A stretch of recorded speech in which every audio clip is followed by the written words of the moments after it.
Olá, como está? Como foi a sua semana? Estamos juntos mais uma vez e vamos estudar a Bíblia, a Palavra de Deus.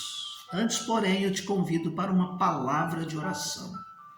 Querido Deus e amado Pai, orienta-nos no estudo da Tua Palavra, que ela seja inspiradora, alentadora, ensinadora, a colocarmos em prática os Teus ensinamentos e os Teus preceitos.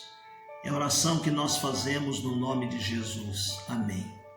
Muito bem, meus queridos irmãos, estamos estudando o livro de Números e hoje nós vamos falar algumas coisas a respeito do conteúdo resumido do livro de Números. São 5 pontos, nós vamos abordar 3 e vamos deixar para o nosso próximo encontro os outros 2 pontos. E então nós vamos caminhar aqui do capítulo 1 até o capítulo de número 22. Claro que nós vamos pensar algumas coisas e eu vou citar para você alguns textos que nós já relacionamos na leitura diária, mas que também podem ser lidos posteriormente, se você estiver aí com uma canetinha e um pedaço de papel na mão, tá bom? Então vamos lá. Primeiramente nós queremos falar aqui do capítulo 1 até o capítulo 10, o verso de número 10, que nesse período aconteceu a organização de Israel para a conquista da terra prometida. Então a gente dá uma olhada para trás e vê que Deus fez uma aliança com o seu povo lá no Monte Sinai, estabeleceu algumas normas, algumas coisas, deu alguns parâmetros e esses parâmetros foram dados no sentido de que eles se organizassem socialmente, politicamente e religiosamente.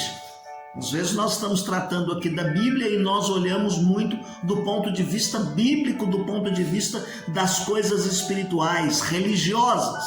Mas há muito aqui de movimento social, de organização social e política, porque é uma nação que está se institucionalizando e começando a existir nesse tempo. Nós temos que dar uma olhada para trás também, lá em Êxodo capítulo 20 até o capítulo 40 de Êxodo e Levíticos 27 primeiros versículos, quando nós vemos todo esse movimento e essa organização. Então, após esses acontecimentos que nós entramos agora no conteúdo do livro de Números, nós vamos ver que Deus ordena a esse povo que deixe aquela montanha sagrada e que caminhem para a terra da promissão, para a terra prometida. Mas era necessário que algumas etapas fossem cumpridas. E eu gosto dessa organização, desta forma como Deus lida com as suas coisas de maneira tão ordeira, a fim de que as coisas tomem caminho, rumo, e era muita gente ali para ser orientada e ser conduzida nesse novo espaço. Por certo, muitos inimigos pelo caminho. Mas veja algumas coisas que nós queremos salientar aqui com os irmãos nesse momento. Capítulo 1 até o capítulo 2, o verso de número 34, há uma organização das tribos para a guerra. Eles foram organizados, eles foram divididos e formados de tal maneira que, em havendo algum enfrentamento, eles estavam organizados.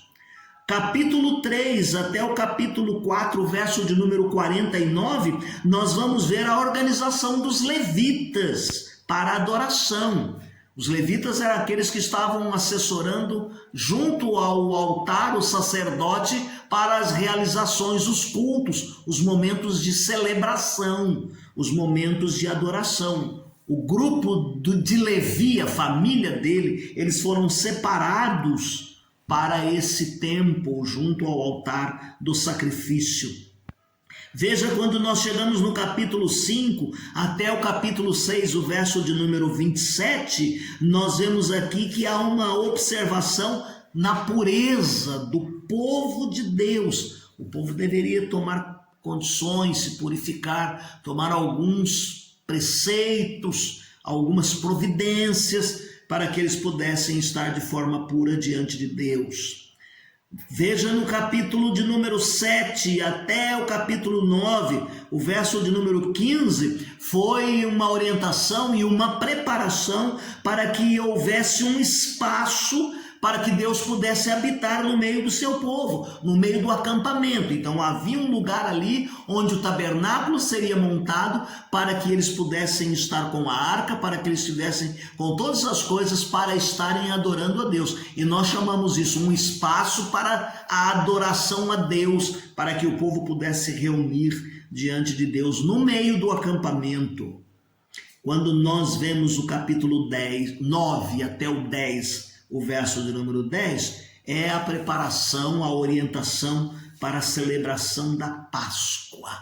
Ao levantar o acampamento e ao sair, havia esse momento, essa celebração. A segunda coisa que eu quero falar a respeito do conteúdo do livro é que houve um momento triste de rejeição. Era um povo duro, rebelde, e eles se rebelavam muitas vezes. E eles se rebelam aqui no capítulo 10 até o capítulo de número 14 com relação à terra, às promessas que Deus havia prometido. Eles estavam rejeitando o que Deus havia prometido a respeito da terra. Já tinham andado, depois de um ano da saída, da partida do Egito, eles estão acampados ali, a gente lê ali em Êxodo capítulo 19, verso de número 1, que eles estão diante do Sinai. É decorrido um ano em que eles tinham saído, partido, Israel partiu lá do Egito para a conquista da terra da promessa. E esta caminhada, essa trajetória, nós vimos e aprendemos que havia uma nuvem, uma coluna que Deus colocava de fogo, e eles a seguiam isso durante o dia e à noite, e durante o dia a nuvem os protegia, os guiava, mas havia ali a coluna da orientação. E aí nós vamos perceber, meus queridos irmãos, que à frente caminhava a arca do Senhor. E a arca era o símbolo da presença de Deus, orientadora, protetora. Está no capítulo 10 de Números, verso 33 ao 36. Então eles saíram, eles caminhavam e seguiam, e a arca ia bem na frente. Mas vai acontecer aqui alguns eventos. Eu disse que eles rejeitaram algumas coisas por causa da sua dureza e da sua rebeldia. Por exemplo, abra aí, capítulo 11, até o verso capítulo 1 até o verso de número 35. Sentiram saudade do Egito. Mas lá atrás era tão bom, lá nós tínhamos isso, aquilo e aquele outro. Você nos tira de lá para vir sofrer aqui, Moisés, nesse lugar tão ruim. Quer ver mais um tipo de tristeza, de rebeldia, de rejeição? Eles rejeitavam o profeta de Deus. Capítulo 12, de 1 a 15. Houve um momento que eles disseram assim: mas Deus só nos deu Moisés para fazer isto? O mais triste é que quem está envolvido aí nesta sedição é a sua irmã Miriam. Arão estão juntos. Deus os chama para sair para fora da tenda, descem a nuvem da presença de Deus, e quando a nuvem sobe, Miriam está leprosa. Deus naquele momento a castiga. Houve também no capítulo 13, no capítulo 14, a rejeição da dádiva da terra que Deus havia prometido, que Deus havia dado. Tudo isso eles vão reclamando, eles vão falando, eles vão causando mal-estar no coração do seu líder. Lá no capítulo 14, eles querem voltar para a terra do Egito. Eles querem voltar para o lugar da escravidão.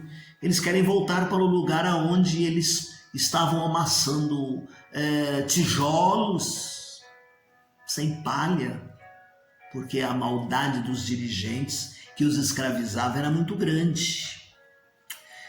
Aí nós chegamos no capítulo 15, meu querido, e vamos até o capítulo de número 22, E neste momento é uma jornada nas planícies de Moabe. Após Deus sentenciar para os rebeldes a morte, e Deus os puniu com a morte, uma das coisas que nós aprendemos nesses livros é que eles ficaram andando e rodando no deserto, é porque aqueles rebeldes foram morrendo e não tiveram a oportunidade de entrar na terra prometida por causa da maledicência, da reclamação, da murmuração que eles faziam em todo o tempo. Bom, após Deus fazer isso, então eliminar muitos deles, Deus vai dar aqui no capítulo 15 um esboço de como seriam os princípios a serem observados, tá certo? Na hora do culto, na hora do sacrifício, como eles, os descendentes desse povo que saiu de lá, muitos já haviam morrido, que agora como é que nós vamos fazer aqui o sacrifício? Então esses princípios que foram dados lá nos 7 primeiros capítulos de Levítico são novamente trazidos, olhados, e aquilo que é apropriado eles são praticados, e aquilo que não é apropriado há acréscimos de algumas coisas que nós vamos sendo estabelecidas nesse território, porque agora eles são nômades, agora eles estão andando. Antes eles estavam lá diante do monte do pacto, agora eles estão andando, então algumas coisas serão aperfeiçoadas de acordo com o lugar onde eles estão. Havia ali muita instrução em todo o tempo. Por quê? Porque eles estavam constantemente errando e pecando.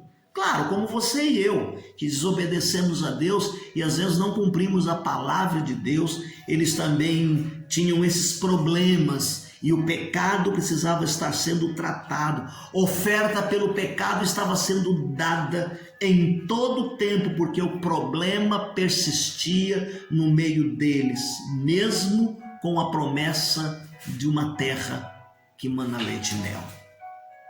Aí nós podemos ilustrar até essa questão do pecado e dessa rebeldia, mais uma vez, com alguns relatos. Lá no capítulo 15, de 32 ao 36, alguém quebra a guarda que eles praticavam do sábado e essa pessoa é morta. Quando nós olhamos, meus queridos irmãos, alguns outros relatos, nós vamos perceber no capítulo 15, 34, até o capítulo, até o verso de número 41, nós vamos perceber a rejeição dos sacerdotes. Aparece aqui pelo menos alguns nomes. Corá, Datã, Abirão, eles se rebelam contra a liderança de Arão e eles são castigados pela sua presunção, capítulo 16, de 1 a 50. Há aqui a vindimação que Deus fez diante do povo concernente à autoridade sacerdotal de Arão, capítulo 17, de 1 a 13.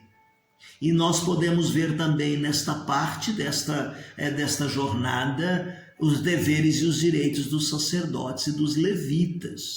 Eles recebem instrução, deveriam se purificar para o cerimonial, eles deveriam observar algumas coisas diante da vida do povo também e para o povo, capítulo 18 até o 19 e 22. Havia falha do povo. Eles não confiavam no Senhor. Capítulo 20 vai dizer nos seus 13 primeiros versículos que eles continuavam ali nessa jornada, mas havia falta de confiança na palavra que Deus tinha dado. Muitos não confiavam na palavra que Deus havia dado e ministrado lá atrás. E aí havia muitas expectativas de batalhas que eles deveriam enfrentar, até eles alcançarem a planície de Moabe. Está no capítulo 20, até o verso de número 22, até o capítulo 22, o verso de número 1. Então nós demos aqui uma rápida pincelada nesse resumo sobre a organização de Israel para conquistar a terra prometida. Nós falamos um pouquinho a respeito da rejeitando a terra prometida por Deus e a jornada nas planícies de Moabe. nas planícies de Moabe.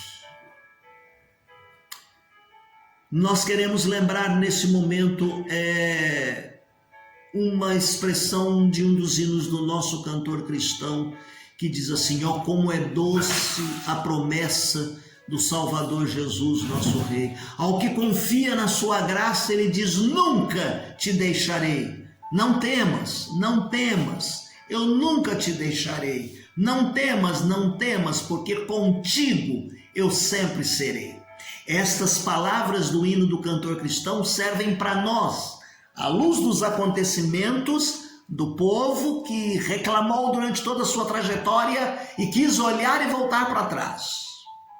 Que nós olhemos para frente, como diz a Bíblia, a palavra de Deus: aquele que põe a mão no arado, olhe para frente e vá em frente em todo o tempo.